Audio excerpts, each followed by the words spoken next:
Hello guys, तो क्रिजो का पहला प्रो शो कंप्लीट हो गया है एंड कॉन्ग्रेचुलेशंस टू क्रिजो, क्योंकि इस शो को जीतकर क्रिजो ने ओलंपिया के लिए क्वालिफाई कर लिया है। बट गाइस, इस शो से क्रिजो की ऐसी कुछ पिक्चर्स काफ़ी सरफेस हो रही हैं। तो जब क्रिजो स्टेज पर आए, ही was looking in good condition and he was massive. और हाँ, डेफिनेटली एमेचर शो जो इन्होंने मंथ के स्टार्टिंग में जीता था उससे तो ज़्यादा कंडीशन थे और बेटर लग रहे थे, बट ओवरऑल ये ऑफ थे। और जैसे जैसे कॉल आउट्स और पोस्ट डाउन आगे बढ़ता जा रहा था, वैसे वैसे क्रिजो एक्सपोज होते जा रहे थे। Now I am not a Krizo hater, but इस शो में कई एथलीट्स थे जो क्रिजो से बेहतर कंडीशन में थे। सो पहली चीज़, क्रिजो की posing, it was very shaky. वो बहुत ज़्यादा शेक कर रहे थे और पोजेस को ज़्यादा लंबे टाइम तक होल्ड करने में जैसे उनको दिक्कत आ रही थी। सेकंड, उनका मिड सेक्शन पूरा वॉश्ड आउट लग रहा था। जैसे जैसे पोजिंग आगे जाती गई, ये और भी ज़्यादा ऑब्वियस होता गया। और अगर क्रिजो को ओलंपिया में एक्चुअल में टॉप 10 के अंदर भी आना है तो ये वो कंडीशन नहीं थी गाइज। ये काफ़ी पोजेस में स्मूथ लग रहे थे एंड इनकी बॉडी में वाटर अभी भी ये होल्ड कर रहे थे। उसके बाद सबसे इंपॉर्टेंट पॉइंट, ये देखिए क्रिजो का स्टमक इन बिटवीन पोजेस। आईएफबीबी में कई बार पोजिंग होती है और कॉल आउट में बार बार कई एथलीट्स के साथ एक एथलीट को कंपेयर करा जाता है और देखा जाता है हाउ ही इज़ लुकिंग। और यहीं पर क्रिजो इतने फटीग और टायर्ड लग रहे थे कि इनके फेस पर विजिबल था, और साथ ही ये अपने स्टमक को होल्ड नहीं कर पा रहे थे। ये लंबी और गहरी सांसें ले रहे थे और उसके साथ इनका स्टमक पूरी तरह से आप देख सकते हैं how Babli it was looking.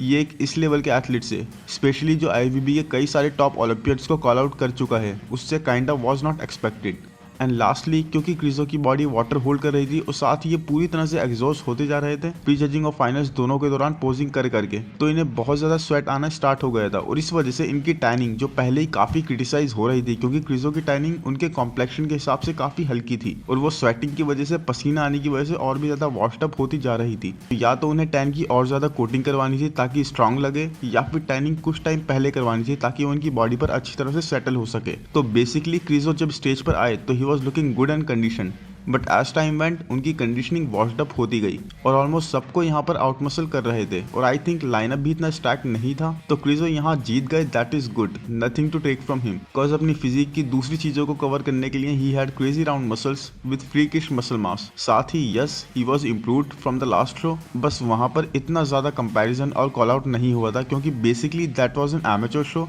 तो इतना ज़्यादा चीज़ें आइडेंटिफाई नहीं हो पाई थी। तो अब क्रिजो को इस तरह से तो दिक्कत होगी ओलंपिया के लाइनअप में। He has to work on his posing, अपने स्पेशली मिड सेक्शन पर इनको वर्क करना है।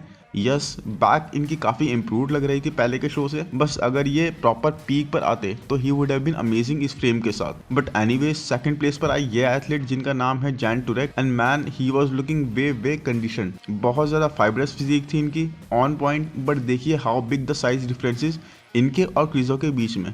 थर्ड प्लेस पर यहाँ आए कॉकिनी बेला, जो काफ़ी आप देख सकते हैं वाइड हैं। इनकी shoulder width was amazing, look at his glutes, how dry and hard they are compared to Michael Krizo. तो गाइज, यही कई सारी चीज़ें जिन पर माइकल को अगर इस ओलंपिया में छाप छोड़नी है या हाइप के अकॉर्डिंग लिव अप करना है तो वो करना होगा, क्योंकि अभी इस लाइनअप में कोई टॉप ओलंपियन नहीं था और उसके बाद भी ये वन साइडेड विक्ट्री नहीं थी गाइस। और definitely it was also possible कि कोई और जीत जाता और माइकल क्वालिफाई भी नहीं कर पाते। और फोर्थ यहाँ पर आए मिलान सादिक। तो गाइस, ओवरऑल क्रिजो इम्प्रूव थे एमेचर शो से, बट इनको अभी काम करना पड़ेगा ताकि ओलंपिया में ये कहीं अच्छा प्लेस कर सकें, क्योंकि जिस तरह का कंडीशनिंग और डिटेल्स के साथ ओलंपिया में कॉम्पिटिशन होता है, दैट इज इनसेन। बाकी आई थिंक आपको ये वीडियो पसंद आई हो तो लाइक कर देना, चैनल को सब्सक्राइब कर देना। Thank you, bye bye.